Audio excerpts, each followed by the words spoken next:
You know that feeling. You just close the app, maybe Instagram, maybe TikTok, and suddenly your own life feels a little bit gray. You weren't feeling bad 30 minutes ago, but now you have this vague, heavy anxiety that everyone else is crushing it, traveling the world or landing their dream job while you're just sitting there, maybe eating cereal at 3 p.m. You feel utterly drained, yet you haven't actually done anything. You've just watched other people do things. Why do we feel so acutely, physically exhausted and morally deficient after a scroll session? This isn't just about FOMO, the classic fear of missing out.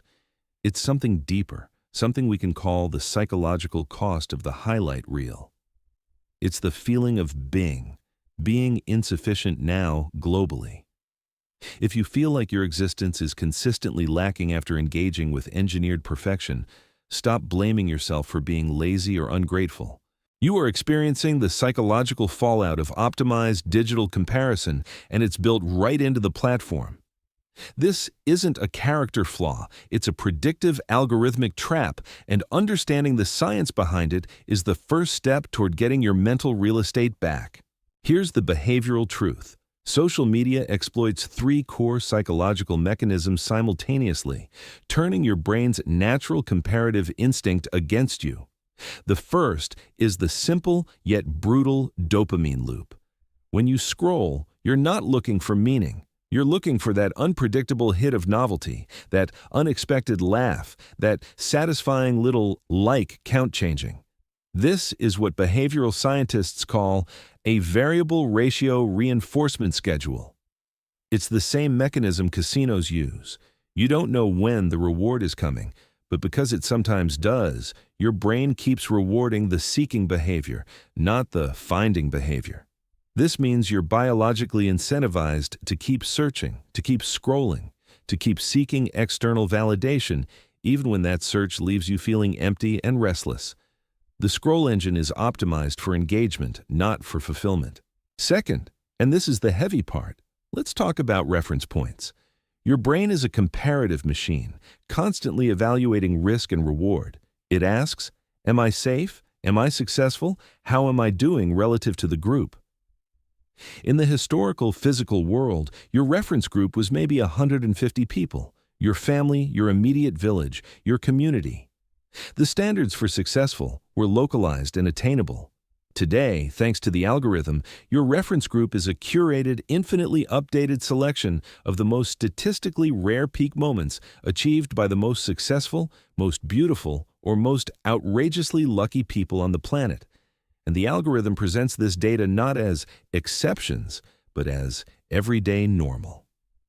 Your brain, being the efficient but often gullible machine it is, takes this simulated data and recalibrates the definition of normal upwards.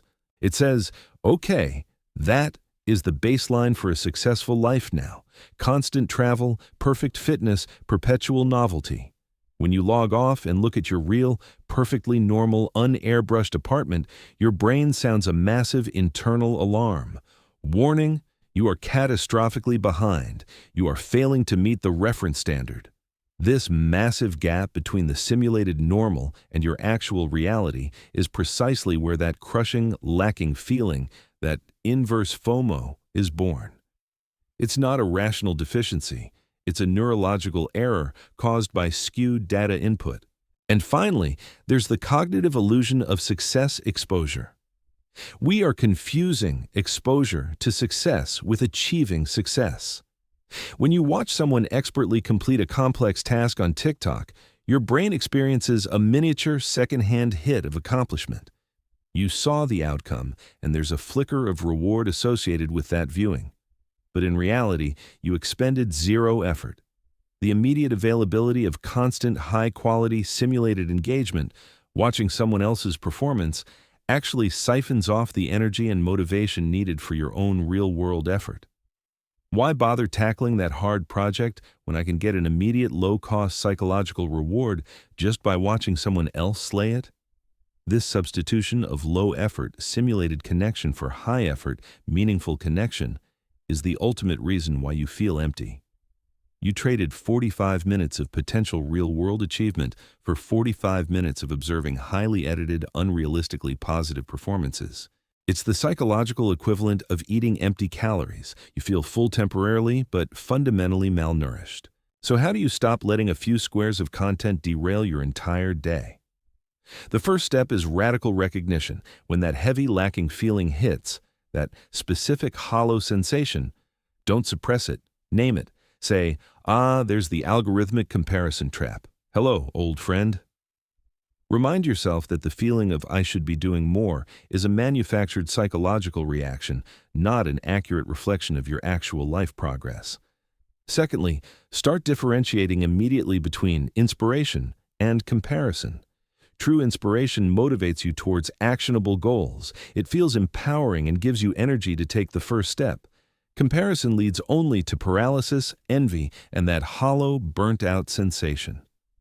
If a post leaves you feeling smaller, paralyzed, or compelled to perform for validation, it is not inspiration. It is psychological poison designed to keep you scrolling. It is crucial to remember this fundamental truth. Your worth is measured in the complexity, depth, and challenge of your lived offline experience. The relationships you nourish, the tough conversations you have, the quiet personal goals you hit, not in your ability to meet the curated, impossible standard of a personalized 2D feed. Your real life is high definition. The feed is a low-res simulation. Choose HD. If this resonated with that specific, strange, hollow feeling you get after scrolling, hit the like button. Tell me in the comments, what is the one thing that instantly snaps you out of that comparison trap and back into your own life? Don't let the algorithm set your standards for what counts as a good life. Subscribe if you want more deep dives into the weird psychology of being human.